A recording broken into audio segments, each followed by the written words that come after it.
Assalamualaikum warahmatullahi wabarakatuh. Kali ini kita akan lihat subtopik 5.1.2 iaitu mengenal pasti komponen utama dalam penyediaan reka bentuk fertigasi. Komponen utama bagi fertigasi ada 3. Yang utama iaitu sumber, medium dengan alur keluar. Sumber ni adalah tempat simpanan bekalan nutrien. Manakala medium adalah laluan penyampaian nutrien kepada pokok. Dan alur keluar adalah tempat keluar nutrien ke tanaman. Kemudian kita akan lihat komponen yang perlu ada dalam sistem fertigasi. Ini adalah komponen yang diguna pakai untuk sistem fertigasi komersial. Apa maksud sistem fertigasi komersial ni adalah yang mana penanaman secara besar-besaran bagi tujuan untuk penjualan lah. Yang pertama adalah tangki nutrien. Tangki nutrien ni berfungsi untuk menampung larutan nutrien untuk dialirkan kepada tanaman. Tapi untuk alirkan nutrien kepada tanaman ni memerlukan bantuan pam air lah. Mesti ada digunakan pam air bersama. Alat yang kedua adalah alat pengatur masa iaitu timer. Timer ni digunakan untuk mengawal bekalan elektrik ke pam air mengikut waktu yang dirancang. Jadi fungsi timer ni dia memastikan penyaluran larutan baja ni dilakukan pada masa yang tepat mengikut kekerapan yang telah ditetapkan dan dalam kuantiti yang telah ditetapkan. Contohnya larutan baja akan disalurkan 3 kali sehari. Contohnya pada jam 8, 2 petang dan juga 10 malam. Jadi, apabila tiba masa 8 pagi, maka pam bersama dengan pengatur masa akan berfungsi serentak. Pam mengepam air dan membenarkan larutan baja daripada tangki nutrien ke pokok. Kemudian kita lihat komponen seterusnya adalah pam air. Pam air ni adalah berfungsi mengawal pengaliran nutrien dari tangki ke paip sekunder. Pam air ni dia ada pelbagai jenis, ada yang bersaiz besar dan bersaiz kecil. Saiz besar ni mempunyai tekanan yang tinggi. Jadi pemilihan pam air yang sesuai ni adalah penting lah. Kena lihat pada keluasan tapak penanaman tersebut. Kalau berskala besar perlu menggunakan pam air yang berkuasa tinggi supaya air dapat disalurkan ke semua pokok yang ditanam. Kemudian yang keempat adalah penapis. Penapis ni berfungsi menapis benda asing daripada memasuki pengairan sistem fertigasi. Jadi penapis ni perlu dicuci supaya air larutan baja dapat berjalan dengan lancar. Komponen seterusnya adalah paip ladang. Paip ladang ada 3 jenis. Yang pertama, paip utama. Iaitu paip utama ni biasanya paip PVC yang bersaiz 32 hingga 40 mm. Yang mana ia menyambungkan tangki nutrien ke pam air. Kemudian yang kedua adalah paip sekunder iaitu paip PVC juga. Bersaiz 32 hingga 40 mm dari pam air ke paip tetia. Kemudian yang ketiga adalah paip tetia. Biasanya paip poli yang bersaiz 16 hingga 20 mm yang akan menyalurkan nutrien ke tiub mikro. Kemudian komponen yang berikutnya kita lihat penyambung paip. Penyambung paip ada pelbagai jenis. Kalau bentuk T, bahan penyambungan paip utama dengan sekunder. Kalau kita tengok yang color kelabu tu, itu adalah jenis penyambung untuk paip PVC. Dan yang bawah color hitam tu adalah untuk penyambungan paip poli. Dan itu adalah penyambung L. Penyambung L untuk paip PVC, warna kelabu, warna hitam untuk paip poli. Dan yang itu adalah kita panggil pelaras ataupun untuk penutup. Tujuan dia adalah untuk menutup sementara di hujung paip tetia.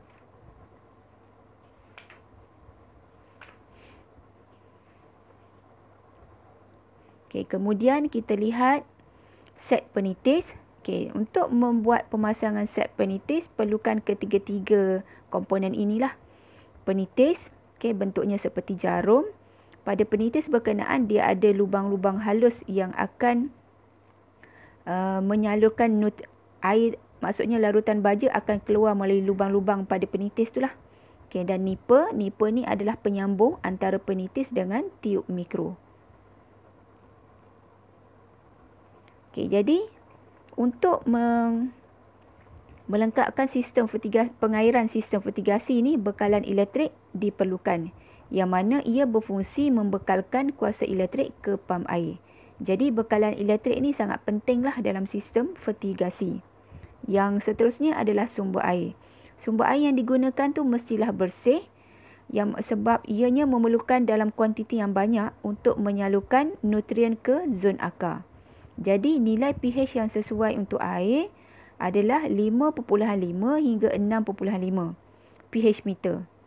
Dan isi meter pula digunakan untuk mengukur kualiti air. Okey, sumber air boleh diperolehi sama ada daripada sungai, kolam, tasik ataupun telaga. Okey, seterusnya kita lihat keperluan asas untuk fertigasi. Yang pertama, tangki larutan baja. Okey, tangki larutan baja yang mana perlu menyediakan 2 buah tangki. Okey, satu tangki perlu digunakan untuk buat larutan stok A, baja stok A. Yang kedua tangki yang kedua memerlukan larutan baja untuk stok B. Baja dekat pasaran ada dijual dalam 2 jenis lah. Sama ada dalam bentuk ataupun cecair. Jadi kalau yang serbuk tu perlu dibancuh dahulu, yang mana 1 kg baja tersebut perlu dilarutkan dengan 100 liter air lah. Perlu dicampur, dan baja tersebut perlu dilarutkan dalam tangki berbeza.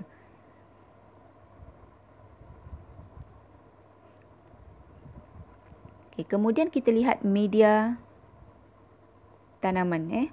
Media tanaman ada 3 jenis. Yang pertama kokopit, iaitu dibuat daripada sabut kelapa, yang mana kokopit ni adalah media tanaman yang amat baik, yang mana dia dapat menyimpan air dari segi kelembapan dan juga pengudaraan yang baik. Yang kedua adalah sekam padi. Sekam padi ni boleh didapati dalam 2 jenis lah, sama ada yang dibakar ataupun yang mentah. Yang mentah tu yang tidak dibakar. Kemudian yang ketiga adalah peat moss ataupun lumut. Ini adalah media tanaman yang digunakan bagi menggantikan fungsi tanah. Jadi penggunaan media tanaman ini dia tidak akan keluarlah rumput. Okey, yang keempat adalah biji benih. Okey, jadi untuk penanaman fertigasi, pilihlah biji benih yang baik dan berkualiti, yang mana ia bebas daripada sebarang penyakit. Okey, biasanya biji benih jenis hybrid lah yang sesuai, sebab ia mudah bercambah dan pertumbuhan dia adalah lebih seragam. Okey, yang kelima, alat pengukur. Ini adalah 2 jenis alat yang digunakan. Okey, pH meter digunakan untuk mengukur kualiti air. Kemudian kita nak tahu sama ada air tersebut berasid ataupun beralkali. Tapi bacaan yang paling bagus adalah 5.5 lah. Kemudian gambar sebelah tu adalah isi meter, digunakan untuk mengukur kepekatan larutan baja. Okay, sebab setiap jenis tanaman memerlukan larutan baja yang berbeza.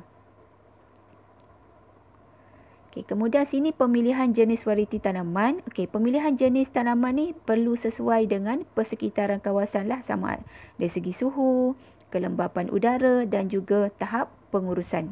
Jadi, biji benih yang dipilih tersebut perlu disemaikan terlebih dahulu di dalam dulang semaian. Okey, pelajar boleh tengok yang warna hitam tu, itu adalah dulang semaian plastik. Okey, yang dibuat daripada plastik hitam, ataupun gambar sebelah tu dulang semaian polistiren yang berwarna putih. Okey, selepas 2 minggu, anak benih ini sedia untuk diubah ke dalam polybag. Okey, kemudian pengurusan tapak dan alatan. perlu memilih tapak yang sesuai lah. Sebab itu untuk sistem fertigasi, tapak yang digunakan perlulah rata. Okay, apa tujuan dia adalah supaya kuantiti aliran air baja tu sama untuk semua tanaman. Jadi kuantiti air baja yang sama ke semua tanaman tu dia akan mempengaruhi tumbesaran tanaman. Okay, kita tak nak ada pokok yang kecil, yang rendah ataupun yang besar ataupun yang kecil. Macam itulah. So dia akan seragam lah kalau permukaan tanah tu adalah rata. Yang kedua, sumber air. Tanaman ni memerlukan sumber air yang bersih. Tak kira lah sama ada daripada kolam ke, tasik ke, sungai ke. Jadi air yang nak digunakan tu perlu periksa dahulu kualitinya menggunakan pH meter. Okay, kemudian yang ketiga, anggaran kos. Jadi untuk melaksanakan sistem fertigasi, seseorang individu dia kena kenal pasti dahulu kos atau modal permulaan yang diperlukan untuk memulakan projek penanaman sistem fertigasi. Okay, kerana terdapat banyak kos ataupun alatan yang diperlukan untuk menghasilkan projek fertigasi. Okay, contoh dari segi kos pengairan. Untuk membuat satu sistem pengairan yang lengkap memerlukan paip, penyambung, pump. Okay, kemudian untuk tanaman perlukan polybag, perlukan media tanaman, kokopit ataupun sekam padi. Kemudian untuk dari segi pengawalan penyakit pula perlukan racun serangga dan racun kulat. Serta untuk pembesaran memerlukan baja fertigasi iaitu baja A dan baja B. Okay, kemudian kita lihat pula pengurusan sistem pengairan. Ada 3 jenis. Yang pertama, sistem pengairan percikan yang mana semburan air dilakukan ke udara daripada nozzle. Okay, dan air tersebut akan jatuh semula ke tanah seperti air hujan. Okay, semburan dipam masuk dengan tekanan yang tinggi. Jadi dekat sini untuk sistem pengairan percikan ni memerlukan pam berkuasa tinggi. Kerana nozzle tersebut akan berputar 360 darjah. Dan percikan air dia agak kasar sikit lah. Okay, jenis yang kedua adalah sistem pengairan semburan kabus. Okay. Sistem pengairan semburan kabus ni sama juga seperti dengan sistem percikan yang tadi. Cuma bezanya dari segi jenis nozzle. Yang mana nozzle tersebut saiznya, lubang nozzle tersebut saiznya lebih halus untuk menghasilkan semburan kabus. Okay, semburan ini banyak digunakan untuk tanaman sayur. Okay, dan yang ketiga adalah sistem pengairan titis. Okay, kaedah pengairan yang dibekalkan ini terus ke zon akar tanaman dengan tekanan yang rendah melalui penitis. Jadi ini adalah kaedah yang paling berkesan kerana mengelakkan pembaziran air baja.